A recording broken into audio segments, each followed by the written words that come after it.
I'm still walking in the sand,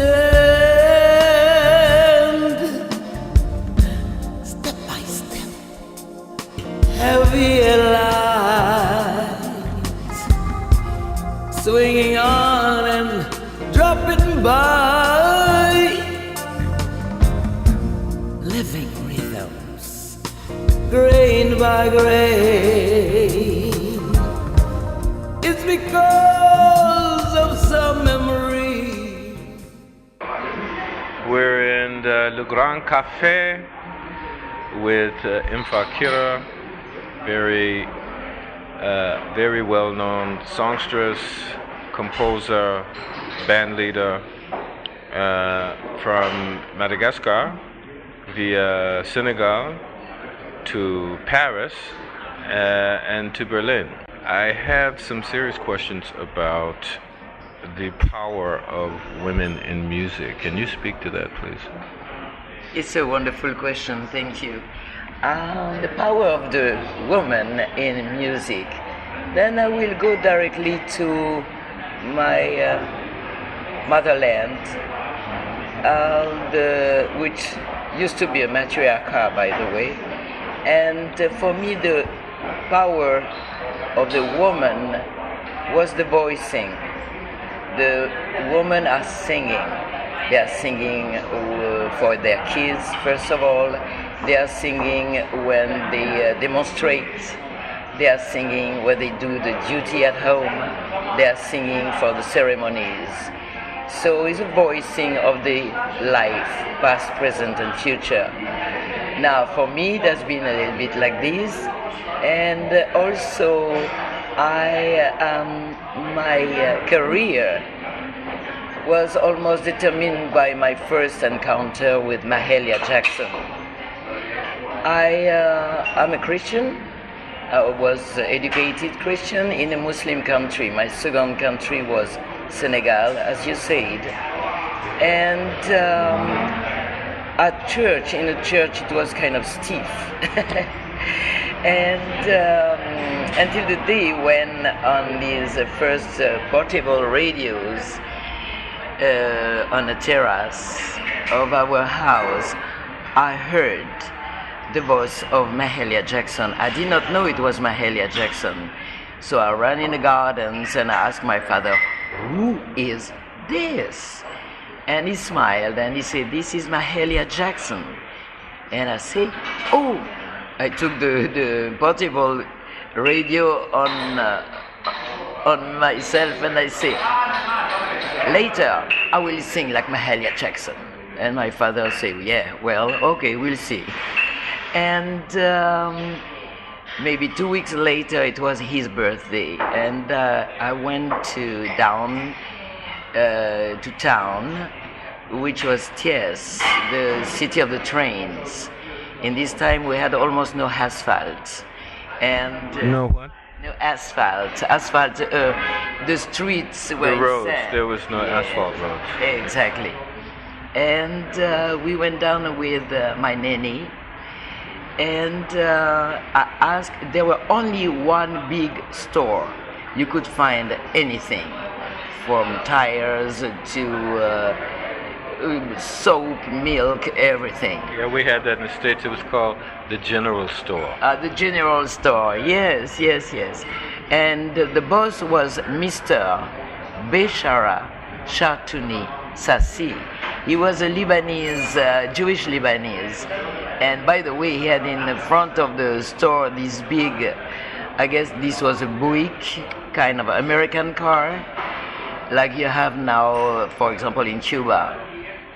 And it was a blue one, and it was kind of unique, which means the guy was rich. But he was a wonderful guy, and I went to him and I said, "Mr. Beshara Chartouni Sassi, I would like a record of Mahalia Jackson." He said, "You say what?" I say, Mahalia Jackson. He said, look, I have everything here. I have everything. I have Paul Anka. I have this, I have that. I say, Paul Anka. Paul Anka. in Senegal. Yes, yes. It's to situate, you know. Yeah. Well, actually, it was very Americanized in this time. Ah, okay. And there are all the French things too, and African things too, although it was less. Yeah. We used to listen to the music of the bush actually all night long. So he said, okay, so I had to write it down. And he said, in 2 weeks, I go to town, and I'm going to look for you. And town was in the time, Dakar. Okay. And he came back. And where were you? What city were you in? In Thiès, which is more in the center of the country. Okay. And I've been waiting, and he brought it back. He brought it back. It's 4 tunes, and you know what? I still have it. You still have that recording? Yes, I have on this vinyl? record on vinyl. The cover and everything? Yes. Yeah. I think we should do a photo and put it on an interview. What songs were on there? As far as I remember, of course, 2 of them I remember very well. It's In the Upper Room. Nobody Knows the Trouble I've Seen. And I think there is another one, it's I Bow My Knees. A long, very, like an African griot almost. And the 4th one I don't remember. There were 4 tunes and a magnificent photo of the face of Mahalia Jackson. Okay.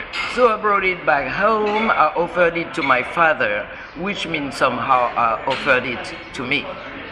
I've been playing, and here I am singing loud in all the house and the gardens. In the upper room, and then she had this, you know. And after a while, my father told me, do you know what you talk about, or what he talks about? Because it's English. Yes, but my nanny was from Gambia, just Paris. And my nanny was from Gambia, so English, Anglophone. Right, okay. Senegal, we were Francophone. And so I said to mon père, no, I don't know what it means, but it sounds good. He said, look, it means in a paradise. I looked at him and said, then it's all right. We were in a paradise. Were there any specific Senegalese female singers that help you understand your music? What do you mean, Senegalese? Who could help me to understand? Women singers. Oh yes, well you have a lot. In your time coming, Yes. I know we have Mahalia Jackson here, which we can hear in your voice. Okay, but yes, there is everything. Actually, I was very lucky, and I could understand very early about music, this kind of music I'm doing now. All night long, imagine, all night long, you have the music of the bush, the percussions, the rhythms, and all these chants, all kinds of chants. You sleep all night long with this. So, and you have the griots. If you go a little bit more in the land, you have the female griot and the male griot. They have different functions. The male griot currently has a kora, for example. They have a balafoniist with them or not, the guzuni. And the female, basically in my time, if I can say so, had no instrument. They were accompanied. And they would tell the stories of all the empires and the queen and the birth and circumcision and all these events. Some are prior the Muslim coming. So very ancient things, oral tradition. Yes. Now, you have my father, who was a jazz lover, and to wake us up in the morning, he would put Duke Ellington or Count Basie, all these people, very loud, and he would open the door of our bedroom. So we you wake up with this Time thing. to get up, girls. Yes, exactly. And you had the Radio Dakar, which had 2 programs in this time. Radio Dakar, playing a lot of those Oriental music, big philharmonic orchestras, and of course a lot of Kulthum. Yeah, I was going to ask you about Kulthum. Yeah. Well, did it come that far? And I guess Egyptian music found its way into Yes. West Of course. Africa. You have to remember that Senegal is 90% Muslims. Yeah.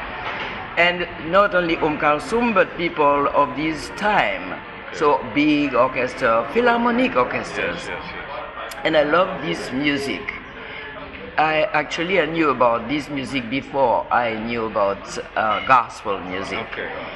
And you have, of course, the city music, and you had what we call the mbalaks, which is a certain rhythm, and you had the sukus that spread out all over Africa, which is, let's say, the contemporary guitar players. Exactly, which has a fourth Latino influence, Yes. Cuba and Cuba so on. especially. Yes, sure. And you understand then, all that is related. I was in a bath of music from the land, very old, ancient music, to the most modern, and a lot of singers. Then, of course, I discovered Sarah Vaughan, and I had something very important too. It's not a female singer, but we had the guardian of the house. His name was Babri Bile Diatoidi. He was a Mosi from what we used to call Alta Volta, Upper Volta. Upper Volta. It's now- That's right. Burkina Faso. Yeah, Burkina Faso. And It's a terrible war for this to become. This was a part of Senegal? No, but it was part of the French colonies. Yes. And then they And liberated themselves and became Burkina Faso. Okay. Yes, you had all these French colonies, what they used to call AOF, Afrique Occidentale Française. Yeah. And the others were Portuguese, Spanish, and English, English, of course. like Ghana and Oh. so on. And We won't go there right now. no, ladies. well, it's part of it, Yes. because I was on that bridge. Yes. I was born with independence. I experience all these moments. Yes. Although in Senegal it was quite soft, but Madagascar was very bloody. Okay. So from Mahalia Jackson and Kulthum, we find ourselves in Paris after how long? Your formative years? 19. At 19 years. 19, we went back home. I knew France already because from time to time we used to go and visit the family. Yes. The French family. Actually, the French family was from Corsica, and I had to precise that I was already traumatized, I could say the term, by the loss of my mother from Madagascar. Okay. Yeah. My singer. So I remember seeing when I did my research. I remember seeing this photo from an album that was on RCA Records, where you have on a pair of sunglasses that on one side is black, the other side's white, and then your face on one side is black and the other side is white. What was the name? What was the name of this album? Oh, I forgot.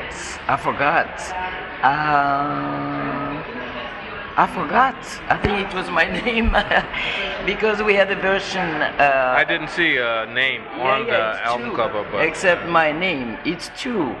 But that was a little bit later. oh, okay. First of all, we went back to France, and I had done and was still on it, studied to become a journalist.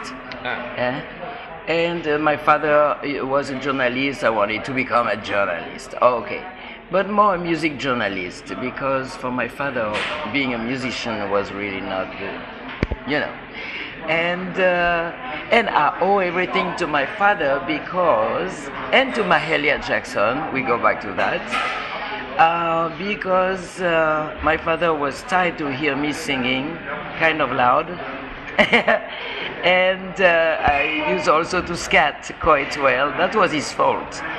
And I had understood the blues, but nobody had left me in this time yet. So to sing the blues, you know, it's a little bit ironic. And he connected me with a great music journalist who was the Jazz Club de France, and they were very efficient. They had a lot of American musicians, by the way, who either stayed after the war or came because France was really the place. You remember Miles Davis and all these things. And I visited this journalist and with songs of Mahalia Jackson. And I remember he had a big, it was a very elegant place, and he had a big coach in leather, and I was disappearing in this coach while my music was turning, you know. And he said, okay, that's good. Could you stand up and sing at the same time? And I said, oh, no problem. So I sang at the same time, because that means he could not believe I could have been so marked by Mahalia Jackson, but I had all these African background as a Creole, Métis, and so on. So that went very fast after that. He called some friends. I remember he called a friend of Louis Armstrong, because this music journalist called Hugues Panassier had made a film, a documentary film about jazz, and he had everybody in his films. Everybody, or let's say, going until Ellington. I'm talking about another time. Early music. Yes, early. Jazz. And there were also George Benson, who was actually... That's not early. Yeah, exact. Actually, he was very young. Okay. I was very young. Okay. So, and ballets, and I remember, for example, meeting also, what was a tap dancer, I think it was Jimmy Slide or something like this, who was fascinating. Which means all of a sudden I was, thanks to him, meeting all these people and invited inside of the next documentary movie about jazz. It was called Jazz Odyssey. And they introduced me to Milton Mesmero and Nascimento, the Brazilian. No, Milton. Yeah, Milton Mesro. Mesro. He was a saxophonist, and he and Louis Armstrong were extremely friends. Okay. And A Frenchman. no, he was a typical Jewish New Yorker, New York. Okay. Yeah, it's another. He wrote a beautiful book. I don't know in English, but in French, it is La Rage de Vivre. Mickey Baker. Mickey Baker had done a very big success with some pop song, and it was Mickey and Sylvie. Okay. More soul kind of. And here I met all these people, and they are supposed to write songs for me, which was kind of cool. My father could not believe what he provoked. So the first I was filmed to enter into this documentary film, and I sang Mahalia Jackson. And what did I sing? In the upper room. So now another direction I've recently viewed some documentaries about France and Africa. The use of the Senegalese, the Malians, and so on and so forth, the Francophone Africans, in the First World War and eventually in the Second World War, and their commitment to France, shedding blood for France, and so on and so forth, only to be rejected. And they had their own music that became very famous. It was not soukous, but they had their own Afro-French music that they played in Paris especially, and in Marseille, where most of them were. You mean nowadays or back in the time? Back in the time, yeah. What I do remember, yes, indeed. Senegal, like old French colonies, had their battalions. Yes. Very early, Yes. even before the First World War. Okay. And they were sent front against the German, for example, and the German used to call them the Black Teufel, Yes. the Black Devils. The And Rhineland bastards and Yeah, all of yeah, this, yeah. It's Schwarzer terrible. Schmuck. Yeah. yeah, I know from the family of my mother. Okay. From Madagascar. You had Malagasy. You also had Indian people. All the French Empire was at war. Now, going back to the Senegalese, what I do recall is that they had their battalions, which means they could play their music, exactly. like they call it fanfare, with their rhythms. Exactly. And but they had, as far as I do recall, they had no tom-toms, but they had this French tambour. And for Senegal, I don't remember the kind of rhythm or how you called it, but for Madagascar, since that time, they kept the tambour as a part of their music even today. Okay. And these French drums, typical. This is a snare, actually, a kind of snare with sticks. Yeah. Okay. So we're gonna go back to just a little bit. Go back from Paris to your place in Senegal. You were speaking about the man with the violin. Yes, actually, we had the guardian of the house who was Mosi. Babri Bile Diatoidi was his name. And he had, of course, big nostalgia of his country. And he would make a little violin with a couple of strings. And we had a dune in the gardens. And he would play as well all night long. Very sad. I call it a song, is not right. It was all night long. My brother would say all the time the same, but it was not the same. It was like.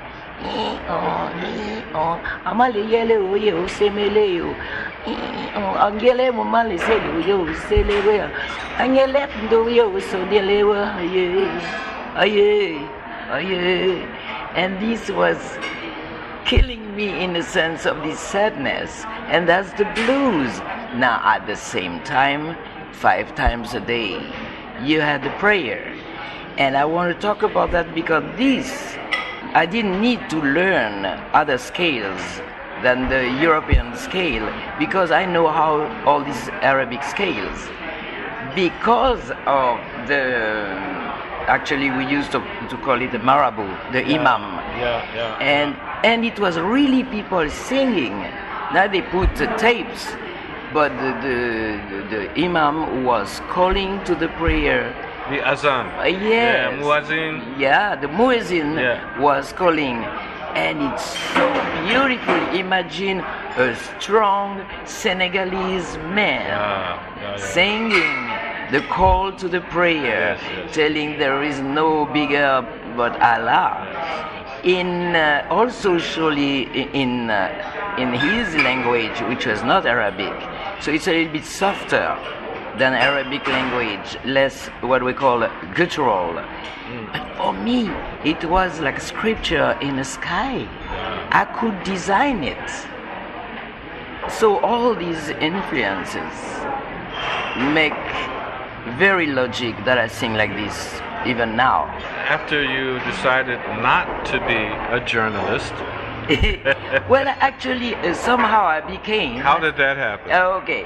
I didn't finish my studies, but I was directly in the milieu. I was in Paris, and I was with Memphis Slim and Mickey Baker, who wrote songs for Yes, me. yes.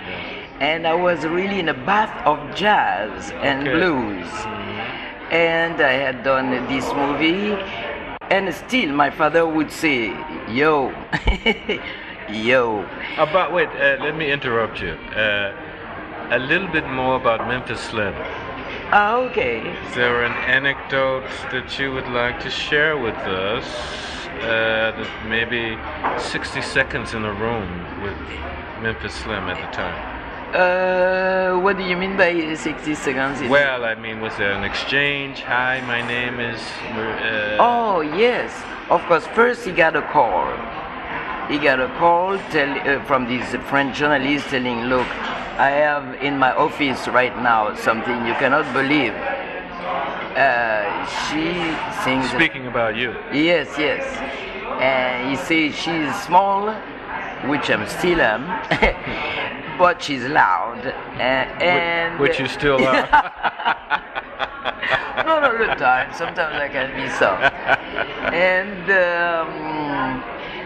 And so he got a call from this journalist, and this was in the south of France, and I took a plane and went to Paris. So here I am, Avenue Hoche, or someplace in the 16th arrondissement, very, very chic neighborhood. And I arrived, and he was waiting with his wife. And the same thing, they say, okay, oh, you are, and blah, blah. Here you are, could you sing something? So that was a test of the tests. And were you in his house or were you in the studio? I was in his house. The first contact was in the 16th arrondissement. Okay. Memphis Slim was doing very good. Okay.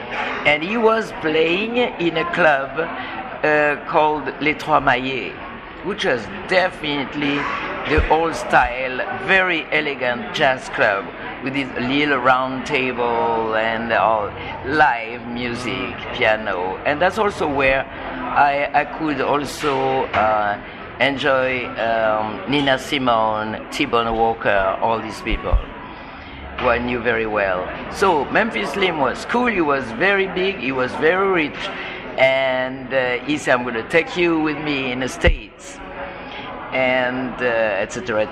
Memphis Slim had a fabulous voice. Indeed. And his way of playing piano would break your heart. Yes. So he and Mickey Baker started to write songs for me, and we did some recordings, but it was refused by this guy who did, I think, I don't remember the first name, it's Oliver some. He was a great critic, British critic of blues. Yeah, well, well, of course, I was not a blues singer. Come on, I'm coming from Africa. I'm singing all what is in me. Yes. I love Kulthum. Surely did not know about Kulthum, and I'm singing all these things, making the amalgam. The blues for me, like I say before, nobody had left me yet. Right. Yeah. You see, I cannot. Although Memphis Slim wrote things very funny for me, that was not really yet my cup of tea until the moment when I started to really write my songs. I mean, the blues was not yet my cup of tea. The songs of Memphis Slim and Mickey Baker were great. Pop songs, I would imagine. More Mickey Baker, more poppy. Yes. Very. I still remember some of his songs. Doesn't come to my mind now, but in any case, we did the recordings of the documentary, about jazz music, my part. And then, as these jazz critics say, whatever I said, I entered RCA. As soon as I signed with the RCA, they say, "Oh, by the way, you have to sing in French. You have to sing in French." So this was RCA Française. RCA France, yes. So I signed with big time company, and I had to sing French, but I still have this kind of phrasing. You have to be you. Yeah. That's not going to change. And some great, very well-known writers started like crazy to write for me, and for me it was very terrible. It has been a torture because I was modulating too much and all these things. We still made an album. We used to call that an album in this time. And after the first gospel thing, I did an album in French. And I will never forget being refused by the main radios. And what did I do? I took the album. I was so pissed. I went myself to wait for the boss of what was France Inter in this time, the main radio. Not yet the monopole, but kind of. I waited. It was a woman. She used to be a jazz singer. Chanteuse. Jazz. Yeah, jazz. I say maybe date. I'm gonna go and corner this dame. She has to understand. She should understand me. Right. So I've been waiting in front of her office for something like 3 hours. I said she's gonna get out at the moment or another one. And she did. And I said, "Oh, may I talk to you?" And I say my name. And she said, okay, come in. She put the record on the platine, on the turntable. And she started to put the first song. And she said, because it was things like this, you know. And she said, you see, this is too jazz. We cannot sell like this. And it was horrible. So I was refused. But then some other radios started to discover the newcomer I was. We did several albums, still by RCA, but the second one I decided to write myself. This is very Were hard. these love songs? Because now you sing about goats and trees. It's true. Yeah. So what were you doing then? Okay, what the very well-known French composer gave to me was a lot of love songs, and I was very prude. And I didn't want to talk about my private life or things like this. It's true. And my love was more general. Actually, I had two passions. It's music and nature. And I wanted to talk about that. Yes, the goats or the hyenas and planting trees and yes, the love. But I did, though, a couple of heavy-duty love songs. When I write a love song, it's gonna be a love song. Be aware. Which basically means tragedy, yeah. Which some could actually consider a blues source. Yeah, the well, tragic love. Right? Yes. Well, generally the best love songs are sad, or of course. But now recently in a new CD which is going to be on the market, there is a love song which is very funny, called ASAP. See what I mean? Okay, we're gonna take a break. We'll be right back.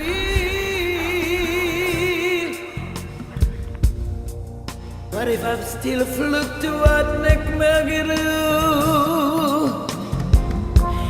it is thanks to my sense of humor. 'Cause no leg don't run for no hurry. The tunes can go fast and slowly. Over there